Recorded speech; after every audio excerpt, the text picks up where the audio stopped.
Hi everyone, welcome back to my channel. Today's video is all about luxury and jewelry. I have some jewelry to reveal as well, but I'm very excited to reveal this Chanel bag and then have a chat about the new Chanel collection. I definitely have some thoughts on that one. So if you are new here and you like all of that sort of stuff, then I'd love if you'd hit that subscribe button below, and also the bells can be notified when I do upload new videos. All right, so I'm going to start off with the jewelry first. So I have some new pieces here from Italo Jewellery.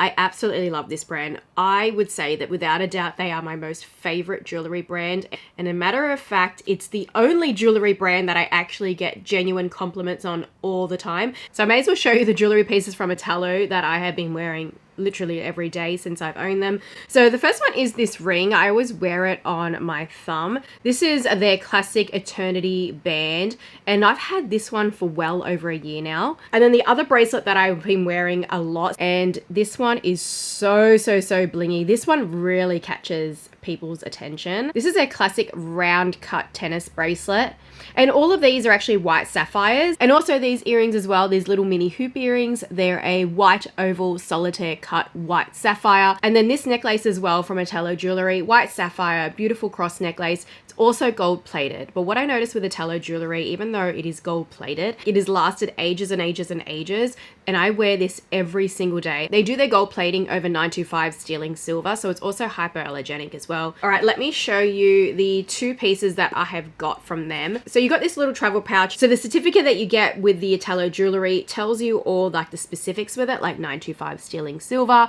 the quality control testing that they've done on it. They also do offer 60 days returns, exchanges as well. So you got extra peace of mind, you know, in case the jewelry piece didn't fit you, the wrong size. And they offer 1-year warranty as well with all their jewelry, so you have peace of mind. Also a membership program, so you can get points, and that way you can also get more money off. Lastly, the Italo Jewellery polishing cloth. Okay, so here we have the boxes, beautiful packaging, great for gifting, and now is the perfect time to grab something from Italo Jewellery, whether it's for yourself or if you want to gift for someone else for Christmas, because Black Friday sales always have the best price. So I'm going to start off with the bracelet first, the one that my mum has been eyeing. So yeah, she loves the Italo Jewellery. I've given her pieces before and she wears them all the time. She loves it, and she also gets lots of compliments when she wears it. So this one is a milligrain cushion white and blue sapphire tennis bracelet. Even though it's a blue sapphire, you can really see that it still manages to sparkle and shine. And the white cushion cut sapphires there are just stunning. Look at that. They are so statement. It's just stunning. The designs on the Italo website, there's so many there. Like, you know, no matter what your taste is when it comes to jewelry, you're going to find something that you love on the Italo website. Paired next to the tennis bracelet. Really, they're a beautiful pairing, aren't they? There's a lot of bling going on there, but gosh, the pairing on that is beautiful. Okay, moving on to the next one. So I picked out these gorgeous, cute and dainty hoop earrings. These are a round cut hoop earrings with a honeycomb look. So as you can see there, they've got that honeycomb shape, but it's also got the white sapphires on the inside of the hoop as well. So when you're facing front on with someone, they're going to see those white sapphires there as well. So these ones are a nice little everyday wear kind of earring, because they're a nice gorgeous size, not too over the top or anything. And as you can see with both jewelry pieces, they are so sparkly, so shiny, and the quality of their products is amazing. You've seen it already with the items that I have been wearing every day for months and months. There are so many products on the website as well, all for a very low price. As I said, Black Friday is like the best time of year for getting the best sales with Italo Jewellery, but then I also have my discount code as well, Purseonfleek 20, so you can get a further 20% off. So there's no doubt about it that you're going to get such an amazing deal with the Italo Jewellery products. So I'm going to leave the link to shop Italo Jewellery, and specifically these gorgeous jewelry pieces that I got today. They're going to be individually linked down below in the description bar as well. Best time of year to get a great deal on Italo Jewellery. All right, so as I said, this video is going to be also about Chanel today, and I do have a new Chanel handbag to reveal. So this is actually a pre-loved purchase. I love buying most of my luxury bags pre-loved now or in the resale market because it's just a lot cheaper, especially considering the retail price of Chanel is very high now. And I wouldn't say that the craftsmanship and the quality really, you know, warrants the sky-high price point that they're kind of charging now than what they were like a few years ago. So I do love to shop pre-loved. Plus, as well with Chanel, I do tend to prefer seasonal items, so they don't hold their value in the same way as, say, like classic items do. So it's an even more of a reason for me to shop pre-loved. You guys probably already know the drill. If you're new to my channel, I always leave link down below all my favorite pre-loved shopping sites. I love to shop from Japan because I'm in Australia, but if you're in America, you might prefer some of the other, you know, pre-loved sites that I've got down below from like Vestiaire or Fashion File. New to me, but pre-loved Chanel bag. Based on my research, I say that this is from 24P, the Spring Summer Collection 2024. It's on the small side, so I must admit that this was like a bit of a tick box kind of bag for me. Like I really wanted to add something like this back to my collection because I don't have anything like it in this leather finish anymore and I've been missing it. But honestly, I more prefer bigger bags. So this is going to be a little bit tricky for me to use considering I've gotten so used to using like medium to big bags again. But this is a mini bag. The unique bag that I've added back to my collection. So I didn't own this specifically before, but I've owned ones like it, is this gorgeous pink iridescent mini flap. So it's not a classic mini flap. It's not like a, you know, Cocoa Crush or anything like that. It's not the classic mini flap at all because it's got this unique design here with the pearls on the front and this like double chain. Kind of so like you can do it as a top handle. So yeah, what do you reckon? Mini bag, not something that I typically use these days. Even though I probably would have gotten more use from like a bigger iridescent bag, they're pretty hard to come by unless you go for like a classic flap. And then of course you're spending a lot more money to get a classic flap. But the mini bags are generally less. And then of course if it's a seasonal mini bag, it's typically even less than a classic flap mini bag. They don't hold their value as well, seasonal bags. And if it's not in caviar. Like there's all these like variables when it comes to Chanel. It's kind of confusing, but in terms of like the pre-love market, I've definitely gotten used to it over the many years of preferring to shop pre-love now that you get an idea for what kind of like price range things are going to be when they go pre-loved and what they were originally. So I'd say that I got a pretty good deal on this, and I've now got an iridescent bag back in my collection. Got the classic Mona Lisa pocket at the back. Definitely still modeled after a mini flap, just that it's got those little extra touch there with the top handle. What do you reckon of it? Do you have an iridescent bag in your collection? Do you find that you wear it a lot? You know, can you style it? All right, so I wanted to show you that new in Chanel bag for me to my collection. However, I also wanted to have a chat about Chanel because there's this whole buzz at the moment in like the luxury world, and I'm gonna pull up these pictures here. So as we know, as of June, or officially it says it's June 2024, that Virginie Viard has stepped down from being the Chanel designer. So it's been well over a year.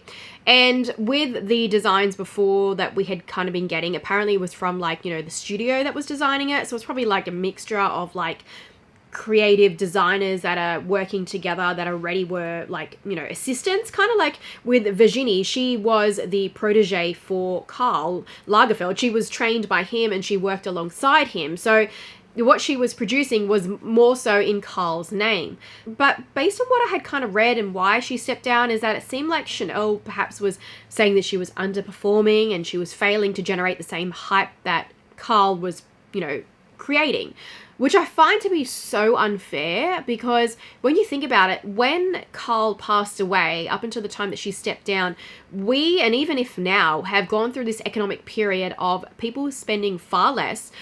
Basically during COVID, there was such a boom, but people had dropped off like since around about like 2023, I would say, that there's been such a downward trend in spending on luxury, and the luxury market has never actually recovered since all that trend of being high up during COVID to now being down low in terms of consumer spending. So it's hardly her fault if the economy and the cost of living is what is making people spend less on luxury.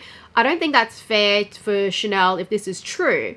That their top level executives and that kind of thing is saying that she wasn't generating the same kind of buzz and hype and not creating enough revenue for them, when we are in a totally different market than what we were, you know, COVID and pre-COVID and that kind of thing. We pretty much had a recession, right? So I find that to be so unfair, and that really irks me actually. Like, since she did step down or move away, it seems like she felt like she was pressured to do so, or like there was maybe butting heads at the top or something like that. And I really loved her designs since, you know, when she took over from Carl, and I felt like she really carried on Carl's legacy. Like, you look at these kind of bags that we have seen over the past years, even this bag as well. If this is 24p, she probably would have been the one designing this bag. There have been bags that I've added from when she took over that I feel have really, you know, maintained Carl's legacy. The Chanel 22 as well, I use those bags to death. Like, so many bags from Chanel that I love that she has either, you know, even if they were created when Carl was around, she was his protege. She was working with him. She was a part of Carl's team, you know, even up until his passing, and then she took over, and I really felt that she did the brand justice, and it irks me, right? And the reason that it irks me is that even though I'm not into luxury fashion like I was before, I've definitely kind of like, you know, not been so invested in keeping up to date. But I did know that Chanel recently and debuted their new designer, who is from Bottega Veneta. And let me just say, I'm not a fan of Bottega Veneta because Bottega Veneta is owned by Kering, and I have all these videos on my channel where I talk about Kering and Balenciaga and why I do not like them whatsoever. So when I heard that they were putting the creative director from Bottega Veneta onto Chanel, I was already like, bleh. So their new designer is now Matthieu Blazy, if that's how you say his name correctly, Matthieu. Like, it's not spelled the same way, but it seems to me like I would read it that way. He is now the artistic director, officially taking over from Virginie, but it seems like Virginie has already sort of stepped down already like a year ago anyways. So he's going to be doing haute couture, the accessories and the ready-to-wear, and obviously the handbags. And he just had his first runway show that debuted in October. And let's have a squiz at his runway show. So what's obvious is that he's got like a theme of, like, you know, planets, sky. So according to reports, Blazy's debut is to move towards more structured, sharper silhouettes and bolder gestures. But apparently he's still trying to keep Chanel's DNA. So that's like the tweed, you know, the camellia. As you can see with the collection, he's definitely gone for more like structured silhouettes, like very sharp looking. It's very Bottega Veneta feel for me. I know that Chanel does it already with like their tweed suits and stuff like that, that structured silhouette. And Gabrielle was very much about that sort of look. So, I mean, that's probably not a fair contrast there, but it's just a bit of a feel to it that doesn't feel quite girly enough that I would expect with Chanel, that I feel like Chanel has maintained quite a solid legacy for quite a while. Boss lady kind of feel to Chanel designs whilst still remaining feminine. I think that when he's done the tweeds, I feel like he's still staying quite true to Chanel, but that's because the Chanel blueprint when it comes to tweeds is pretty cemented, that I think that he's not got the balls to change that anyway. But when you look at his stuff when he's not working with tweed, it gives me a Bottega Veneta vibe, and I'm not that keen on it. Like, it gives me the look that I could probably get at Zara for less. So like, if I look in particular to one of these kind of like polo shirts, it's like a button-up looking polo shirt with like a collar, A-line, and like this kind of split skirt. Like, this whole getup looks like something I could find easily at Zara. Like, the Chanel shoes, obviously, you know, irreplaceable. I think that he's still done well with that beige and black cat toe. He stayed quintessential Chanel there, but this getup is something I could find at Zara, right? And it doesn't scream feminine Chanel to me. Sportswear, but not feminine Chanel. Like, I have seen Chanel do feminine sportswear in the Coco Neige collection. Whenever they do their winter snowboarding Coco Neige collection, they always do sports stuff, and it still looks like feminine Chanel. And I've even seen it with Cruise collection when they've done more like sort of sportswear elements, and it still looks like feminine girly Chanel. This does not. This looks like it's straight out of Zara. Now, before I get into the bags, I'm going to still talk about like the clothing, even though I can see in this picture a bag that he's done, and I'm just like, ugh, what is this atrocity? Like, I do actually like this kind of, this dress. It looks like it's light, floaty, kind of maybe a wool material, but really lightweight. I like it, and even like it paired with the cardigan. So I cannot deny that I would wear this. Like, I would wear that kind of look. The problem is that it just doesn't scream Chanel. It still screams to me Zara. I'm used to Chanel having their cardigans with buttons, and that being mostly the Chanel detailing on it, and then the rest of it can still be like, you know, nonchalant sort of look. So that's fine. I've got cardigans like that from Chanel that are like that. But this dress still looks like it's from Zara. Could have done so differently with that. He still could have kept it as like lightweight, comfortable, like daily kind of wear, but you could have put some more Chanel elements on that. You could have put, you know, like where it kind of looks like it wraps around, you could have had like some Chanel detailing on the corner there or something, you know, like just some of the Chanel motifs on it. You could have had like a camellia put on the, like on the dress somewhere, like a camellia bow, just where it kind of meets, where it wraps around. Like, there are so many things that he could have done that would have still kept that Chanel feminine look and made it still look Chanel. This coat, I like it. This is a great coat. This looks like something that, yeah, I could get at Fabrique, because I don't see enough of the Chanel-esque element on it. Even though it's great to add pieces in there that are comfortable and daily wear, you could do more with it. Like that belt band, you could have put some Chanel logo on it. You could have put, I don't know, you could have done something that at least feels more Chanel. I understand that there are people that just have money kind of coming out their backsides, and they will just wear these kind of items just because they are Chanel and they can afford to spend that kind of money on something that doesn't even look like Chanel. I get that. But for their majority consumer base, if you actually look at the statistics of financial spending for luxury, it is actually the middle class that are spending on luxury. That is their majority consumer base. Because the whole thing with luxury is the facade of like I have worked hard to buy this, or exuding a luxury look. So it actually, the marketing strategy and the appeal with luxury is actually for middle class people.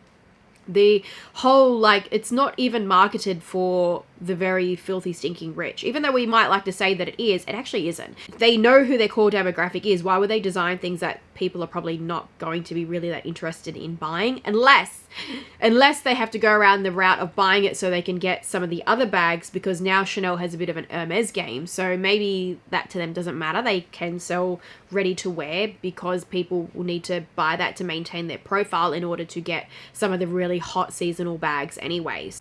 So yeah, you can have a look at this show and let me know your thoughts. But there is just a lot there that I feel doesn't scream Chanel. The silhouettes, the tweed's fine. I think it's the tweed, they've still stayed true to Chanel. But a lot of their stuff there is very quiet luxury. But it looks like the stuff that you'll be able to get at Fabrique or even Zara at a lower price point as well. But obviously, if you're trying to look for higher quality, I would say go to Fabrique. If you're looking for something that's on a more, you know, cheaper side, but not something that's like top-notch luxury quality, then you go to Zara. The biggest thing that's been talked about is this new Chanel 2.55 reissue that Matthieu Blazy has brought back, but redesigned it in this god-awful way. I have no idea how this bag is supposed to work. It looks like it just completely stays flapped open. I cannot see how it even closes. Like, who wants to use a bag that just doesn't even close? And as a matter of fact, you may as well just go and buy a pre-loved 2.55 reissue and just beat the absolute crap out of it, and then you will save probably like $10,000. So that's the vibe it gives me. It gives me this like beat up, destroyed bag vibe, which I think we may as well just all go and buy pre-loved bags, vintage Chanel bags, and just beat the crap out of them. I'm not quite sure how it even closes. I haven't checked a video here because I've only seen like the runway show stuff. I don't know if anyone's filmed an actual video of this, but it just looks like it sits flapped open. It looks like you know how, like I've explained before in videos, when you got handbags, they've got these like what they call handbag stays inside the bag, and that's what maintains the structure. These look like they've put the stays in, but they've kind of crinkled the absolute crap out of them, so that way that the bag maintains this kind of crinkled shape. And I remember the reissue not really having a handbag stays in it because it's more of a softer feel bag. He's made this bag into a structured design, but the structure has been manipulated so that it looks like it sticks out in its sharp silhouette. So I see where he's going with it, but I don't like it. I don't think that this is paying any homage to Gabrielle Chanel. I don't think this is paying any homage to Carl. I think Carl would be rolling over in his grave at this. Yeah, what do you reckon of this 2.55 reissue bag? What are your thoughts on it? I'm disturbed by it. I don't like it. I'm not buying one. As I said, if I was going to go, you know what? To be quite frank, in a way, I kind of like the bag. I do, but I don't like it as it is at the price point it's going to be. If I wanted to have a bag that's more worn in and beat up, that's a Chanel classic, I will go pre-loved and I'll get one, okay? And one that's been loved and used. Then I feel like, what, I paid like a couple $1,000s for one, you know, a few thousand at the most, and it's giving me the same vibe without the price point of being like over $10,000 for something that's already beat up from the get-go. All right, let's move on to this next one. This is the Minimalist flap. And yeah, this is definitely minimal. This just reminds me of like older seasonal bags that I have seen in the vintage, you know, pre-loved market for Chanel, where they're just a very classic kind of flat bag. It's got no quilting to it, or it's got really flat quilting. This doesn't scream to me like this is going to be worth the price point. Again, I feel like you can get something like this in an older seasonal design from Chanel with no quilting or very flat quilting in a big flat bag like this. I do love the size though. I must say that the size is great, but there's no femininity with this. This is a very much a day bag. The suede flat bag, this I don't hate. I would say that this is probably the one that I like because I love a suede bag. But again, you're going to pay an arm and a leg for this, and suede requires a lot more care. And it's also missing that feminine, girly element that you would expect with a suede Chanel bag. And I'm just not quite sure what the vibe is with this, because I've seen suede bags done before in the past by Carl, but they've had more of like a sporty kind of edge to them, or they have been on the girly side. Like this sits somewhere as your day bag from Zara kind of bag with a Chanel logo on it. Like, it's just too simple.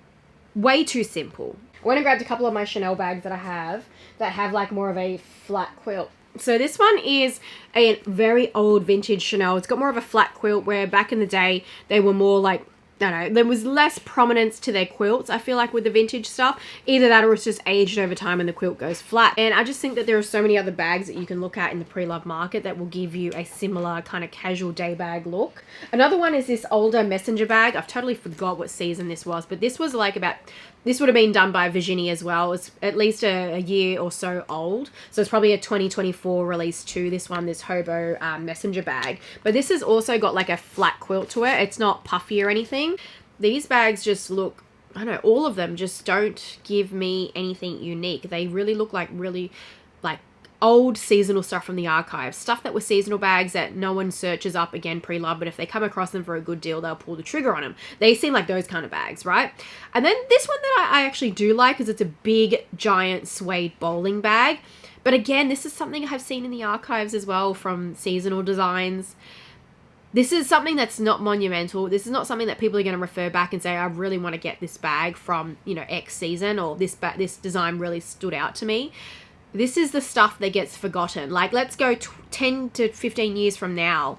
If I'm looking back like at pre-loved Chanel, this is going to be in there, and this is going to be the stuff that is totally forgotten. No one's going to remember what collection it was from at all. Like, there's no lasting power at all. If anything, they might remember that it was from Matthieu Blazy's debut and everybody was disappointed. Maybe that's the only thing that they remember. Be like, oh, I remember this time in Chanel when they had these really boring, bland designs that look like stuff from the old seasonal archives that everybody forgot about. Like, it's just the vibe I get.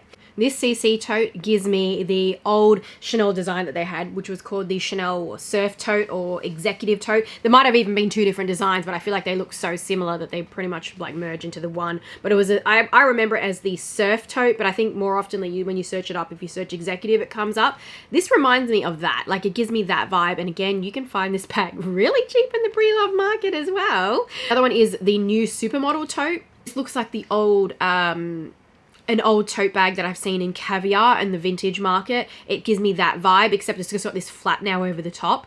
But I swear I have seen this with like the pocket at the front where it's got the flat pocket, kind of like similar vibe to the surf tote. But yeah, I've seen this in the old vintage pre-love market where it looks kind of like it's that vibe, right? The only things that I would say is different is that it looks kind of somewhat like a hybrid with a doctor bag.